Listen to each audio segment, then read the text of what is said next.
Kejadian ini membuatnya sangat syok dan frustasi. Untung saja ketika ia akan melakukan bunuh diri, Flander datang tepat waktu untuk mencegahnya. Dan di titik inilah trio segitiga emas akhirnya bubar dan mereka memutuskan untuk mengambil jalan masing-masing. Di akhir cerita, Master Xiao mengatakan bahwa setelah peristiwa itu ia sangat merindukan Liu Erlong, namun upaya pencariannya tidak pernah membuahkan hasil.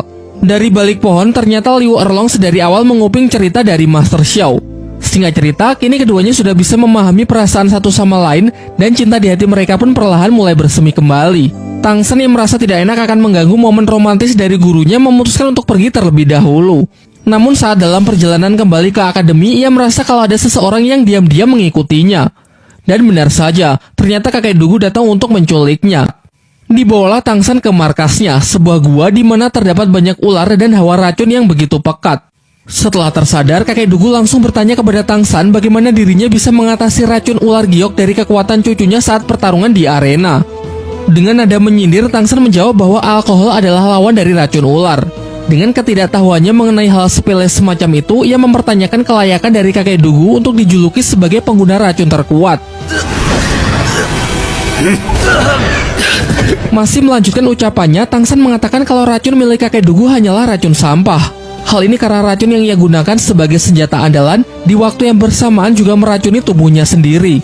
Awalnya kakek Dugu menyangkal perkataan Tang San, namun setelah Tang San menyebutkan beberapa keluhan yang memang sering kakek Dugu rasakan selama ini, ia mulai berpikir kalau anak di depannya tidak cuma asal bicara.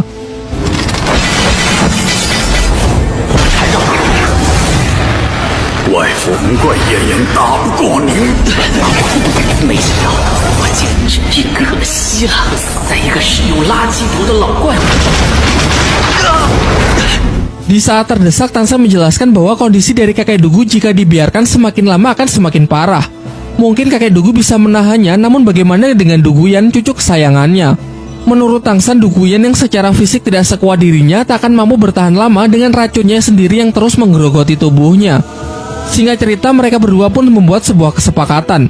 Jika Tang San bisa menyembuhkan racun di dalam tubuhnya dan juga cucunya, maka ia akan membiarkannya tetap hidup dan memberikan Tang San 3 permintaan. Namun sebelum memulai kesepakatan itu, ia akan memberikan Tang San sebuah ujian untuk membuktikan kalau Tang San memanglah memiliki pengetahuan mengenai dunia racun. Yaitu jika Tang San mampu bertahan melawan 3 jenis serangan racun miliknya, maka ia baru akan percaya kalau Tang San memang mampu membuatkan penawar untuk ia dan cucunya.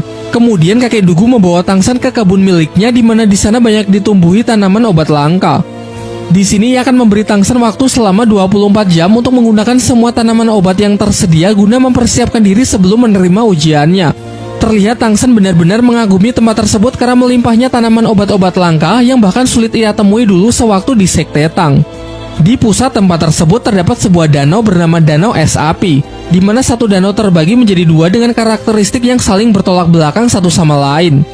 Menurut catatan yang pernah ia baca sewaktu di Sekte Tang, danau ini merupakan salah satu tempat suci yang hanya tercipta setiap 10.000 tahun sekali. Namun nampaknya kakek Dugu sendiri tidak begitu paham betapa berharganya tempat yang ia miliki tersebut.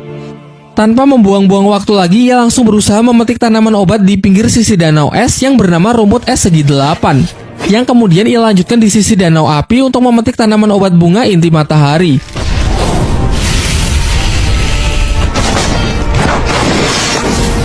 Kemudian ia bergegas memakan keduanya dan segera berkultivasi untuk mengupgrade tubuhnya agar memiliki imunitas tinggi terhadap berbagai macam jenis racun. Di luar perkiraan, ternyata proses tersebut benar-benar sangatlah menyakitkan. Pertama, ia merasakan sensasi terbakar di sekujur tubuhnya, lalu secara tiba-tiba rasa panas berubah drastis menjadi sangat dingin. Sampai-sampai karena tak tahan dengan hal itu, secara tak sengaja dirinya justru terjatuh ke dalam danau. Di sisi lain, Flander, Master Xiao, dan Liu Erlong yang merasa sangat cemas karena Tang San yang menghilang seharian berupaya untuk mencarinya.